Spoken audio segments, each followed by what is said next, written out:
Welcome back, everybody. The White House expressing confidence about Ben Bernanke's confirmation, but it is clear that Bernanke continues to face some opposition to his nomination to a second term. For more on this and the other many controversial topics that are being debated in Washington, we're joined right now by Congressman Ron Paul. Also, our guest co-host for the next hour and a half is Congressman Paul Kanjorski. He's the chairman of the Capital Markets Subcommittee.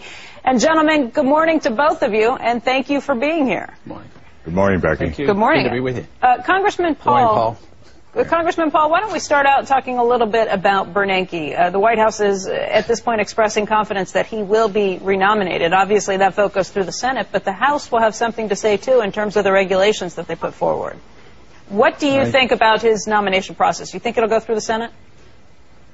Oh, probably, but it might be just wishful thinking. You know, they have to sort of put a spin on there and try to build up some momentum, but I don't think they know for certainty. But it looks like he may well be appointed. But you know, I don't know whether that's the whole issue, because I think it's been tremendous that we in this country and in the Congress now have addressed the Federal Reserve for the first time in many, many years and saying, what responsibility does the Federal Reserve have in the creation of this bubble and the crisis that we have? And Bernanke is symbolic of course, the Fed. So I think this is great stuff. And besides, it puts more emphasis on us having more transparency of the Fed, because you know, the reason we're going to have a filibuster, or the potential filibuster in the Senate, is because we've been a hold until they have a vote.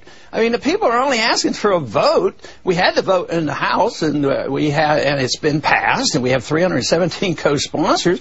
In the Senate, the people who support this position, both left and right, are saying, why can't we have a vote? Because they know it's going to pass, because the American people want to know who the close friends are of the Federal Reserve, who they bail out, and what is going on. So I think this is tremendous, and I mean, I don't think Bernanke should be reappointed, but even if he is, he's wounded. The attention's on the Fed. The economy is going down. The bubble has not been, you know, the correction has not occurred.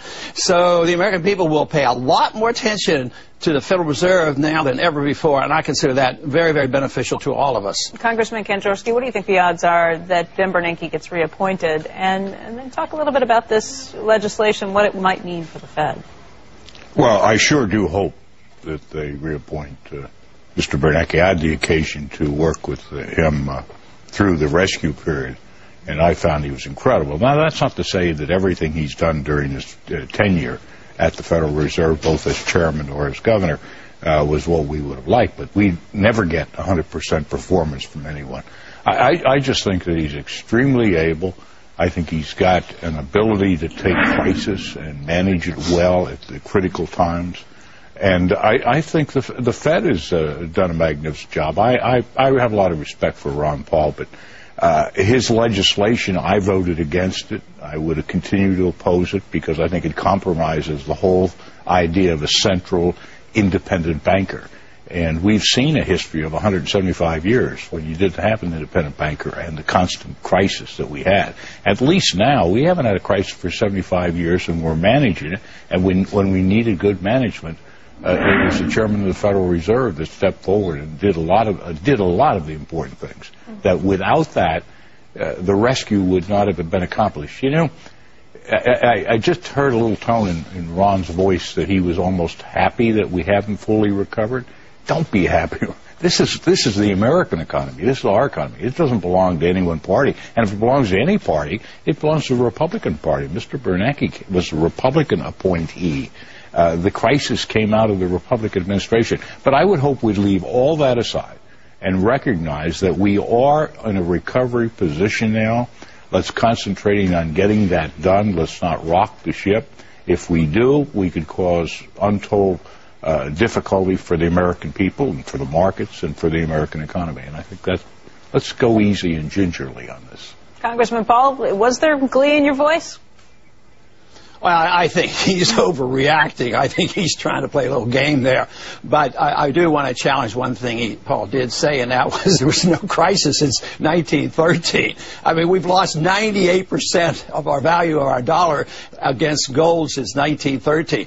We had the inflation for the World War I. We had a depression in 1921. We had inflation of the 1920s. We had a crash in 1929. I guess that wasn't a crisis. We had a 15-year depression due to the Federal Reserve. Then we had guns and butter in the 60s, and we financed that through the Federal Reserve. And then look at the 70s. If the 70s wasn't a crisis, what in thunder was it? Ron, we've had 4 or 5 major wars, too.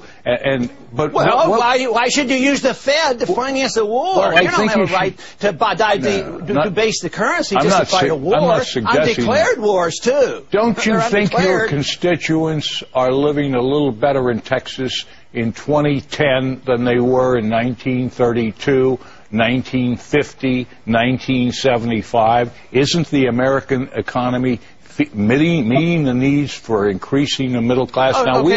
What makes you think that had anything to do with the Fed? Maybe it was in spite of the Fed. Maybe there wouldn't be 17% unemployment right now if we didn't have the Fed, and we wouldn't have 27% unemployment in Michigan. So this whole idea that we're doing better, 17% technology and 27%, those are really inflated maximum. No, the Fed. Approaches. No, wait. No, the government. You're counting underemployed. No, Paul, you're not quoting the right figures. The Fed says the Treasury says it's 10%, but if you count everybody who quits looking for work, it's 17%, and free market economists, which are more reliable than the government economists, say it's 22%. To downplay the unemployment rate and say there's not a crisis and it's unrelated to the bubble that the Fed created. The problem is we're always looking at what caused the crash, and even this new Pecora Commission is looking at what caused the crash, and they never ask what caused the bubble.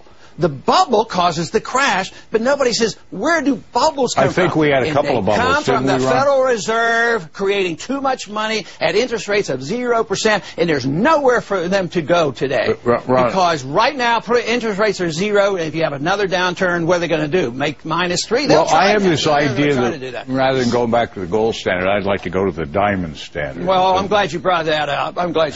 Because I want to go forward to a gold standard. I want to just prevent the Federal Reserve from stealing from people and taxing people by doubling the money supply. It is cruel and unusual punishment to the economy to allow a secret organization like the Federal Reserve inflate the currency, deliberately destroy values, destroy the people who save. So your theory is have the Congress authorize the auditing of the Federal Reserve so the politicians in Congress can influence and affect and help decide what the Federal Reserve does. No, you're misinterpreting the bill. You should read it, because the bill says that the Congress has nothing to say about it for 6 months. Now then they know, can look out. Ron. Wait a minute, let me finish. Then they can look at it. But what you're arguing is the case for, say, the SEC finds out something about a bad company, and then they say, well, this covered up because it might hurt that company. When the Fed knows something about a bank, you want secrecy because you say, well, it might hurt